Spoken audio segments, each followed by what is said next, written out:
Hello guys, এখন আমি যে মাটিতে দাঁড়িয়ে আছি এটা হলো ইন্ডিয়ান মাটিতে দাঁড়িয়ে আছি। ভারতের মাটিতে আমি দাঁড়িয়ে আছি এবং আমার পিছনে শাকসবজি চাষ করা হয়েছে এবং যে স্থানটি হলো ভারতের মাটি, ভারতের লোকেরা সব কিছু চাষ করেছে, ধান চাষ করেছে। তো আমার পিছনেই দেখা যাচ্ছে বড় বাউন্ডারিটা দেখা যাচ্ছে, ইন্ডিয়ান বাউন্ডারি দেখা যাচ্ছে।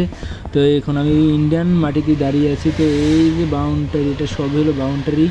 তো সামনে যাওয়াটা ঠিক না, আমার যাইতে না করছে, এই জন্য আমি সামনে যাচ্ছি না। আমাদের বাংলাদেশের মাটিতে আমি চলে আসছি, একবারে বাংলাদেশের বর্ডারের শেষ প্রান্তে চলে আসছি। তো বিয়স এর সামনে দেখা যাচ্ছে আমাদের বাংলাদেশের একবারে শেষ প্রান্তে বর্ডারের পাশেই।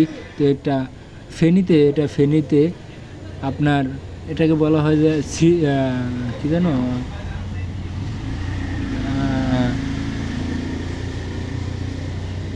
ব্রিটিশ মসজিদ, এটাকে বলা হয় ব্রিটিশ মসজিদ। অনেকক্ষণ পর মনে হলো এটাকে বলা হয় ব্রিটিশ মসজিদ।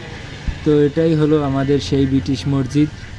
দেখুন, একবারে বাস্তব নিজের চোখেই দেখতে পারলাম, এই জন্য অনেক দূর থেকে চলে আসলাম দেখার জন্য। ব্রিটিশ মসজিদ দেখার ইচ্ছে হলো এবং বর্ডারটাও দেখার ইচ্ছা হলো যে দেখে আসি আমাদের বাংলাদেশের শেষ প্রান্তে কী আছে। তো চলে আসলাম, দেখলাম এবং আপনাদের মতামতটি জানিয়ে দেবেন কেমন লাগছে আপনাদের কাছে। তো এখন সামনে দেখা যাচ্ছে যে পিলার, আমাদের বাংলাদেশ এবং ইন্ডিয়ানের মাঝে যে পিলার থাকে, এই পিলারটা আপনাদেরকে না দেখালে হয়তো আপনারা বিশ্বাস করবেন না। এর জন্য এখন আমি বাংলাদেশের মাটি দিয়ে হাইটে যাইতে আসি পিলারের সামনে, যেহেতু ওদিকে যাওয়াটা নিষেধ, এর জন্য যাইতেছি না। তো ফার্স্টে ছিলাম ওদের জমিতেই আমি ছিলাম। তো এটা হলো আমাদের বাংলাদেশের ভিতরে, এখন আমি আছি, এখন যাচ্ছি ইন্ডিয়ানের ভিতরে, ইন্ডিয়ানের মাটির ভিতরে চলে যাচ্ছি।